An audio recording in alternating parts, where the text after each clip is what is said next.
Hey there, creepy peeps, and welcome to another indie movie review. Today we're going to be talking about The Midnight Man. Really quick though, before we get into this movie review, I want to say a quick thank you to my creepy patron peeps for your support of the channel. Thank you so much. I love you.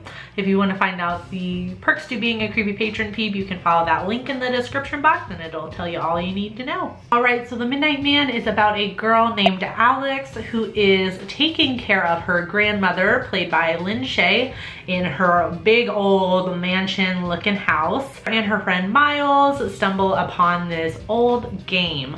The old game that they start to play summons a creature known as the Midnight Man, who is a monster who uses their worst fears against them.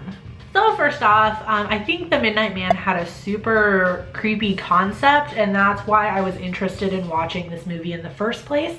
I'm not positive, don't quote me on this.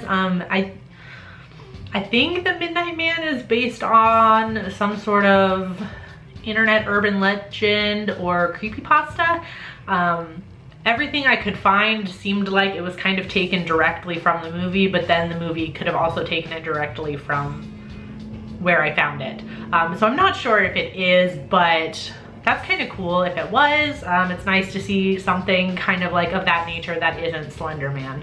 And I really dug the makeup and kind of special effects done on the Midnight Man. I thought the character was really cool. He was kind of creepy looking. He looked very kind of like Grim Reaper-ish. And the character kind of has this cool thing where he has these very creepy masks that he uses for emotion, which is really cool. And there's one point in the movie where you see him kind of change it out like in real time, like where he's kind of mocking somebody. So he takes off this like mask looking thing that has like a big like Cheshire cat creepy grin, and he puts on a sad face and he's kind of mocking the character. And I thought that was really cool. I really liked that concept for a monster. Lynn Shay is in this and she was absolutely amazing. I know I'm totally biased because I'm a huge fan of hers, but I think she did a really good job, which is gonna kind of lead into my dislikes, but she was amazing. So right, like I said, leading into the dislikes, the dialogue was not the greatest in this movie, and I really do think it was the dialogue. I think it was the writing, because some of the actors, mostly Lynn Shay and Robert Englund, really stood out among the rest of the cast. I found myself kind of like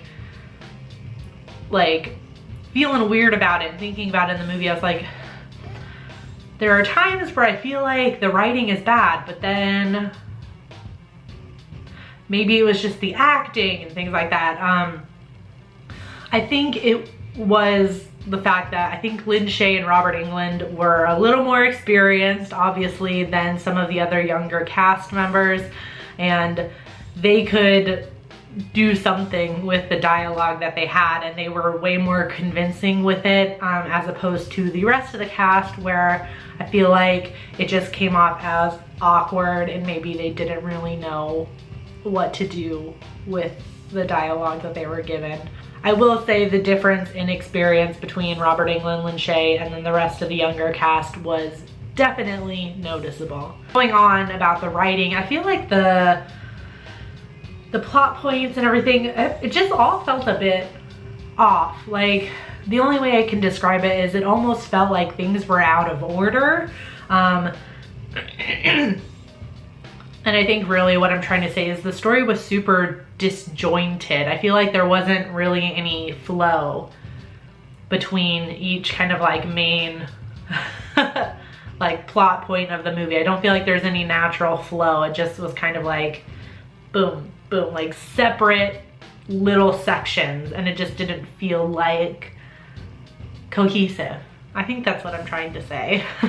I don't feel like any of the main characters, Alex, her friend Miles, and then another one of their friends randomly comes in the middle of the movie. Kelly, I think the character's name was. I don't think any of them were super likable. Like, I didn't know enough about Alex to really make a decision, which is not a good thing because she is the protagonist. And then obviously Miles and Kelly are secondary characters, so we're not supposed to know too much about them, but still, that I didn't know enough to even like really make a decision whether I liked them, except for Kelly. Her character was so annoying. She was just one of those kind of like snarky, you know, internet savvy kind of characters. Like she just comes in and is like, oh, Midnight Man is a creepypasta. Don't you know what a creepypasta is? Like super annoying. I hated her. And I think the biggest thing about this movie was the Midnight Man himself. Now, while I liked the way he looked and thought he was super creepy, he talks way too much. Way too much. I just feel like every time he comes up in front of a character and is kind of pitting their worst fears against them, he's just like talking and going on and on and on to the point where he becomes not scary anymore, which is not a good thing. You don't want that to happen. You don't want him to be not scary. But yeah, he just goes on, and he has this kind of slow, growly type of voice, which would have been effective if he didn't have so much dialogue. Like, I feel like when the kids find the game and they're reading the rules and things like that and they are learning the lore, I think it's pretty obvious that he takes somebody's worst fears and uses it against them. I didn't think that the Midnight Man needed to say that every single time he met a character, like, let's see what your worst fear is. And it's like, okay, we know what you're doing. You don't need to say it. So, was the Midnight Man worth it? No. I did not enjoy this movie. I'm definitely not going to go back and watch it, which is really disappointing because I really like Robert Englund and I really like Lin Shaye, and they didn't do bad in this movie. Their performances were really good. I think it was the writing and the dialogue and the plot, just everything about the writing I didn't like.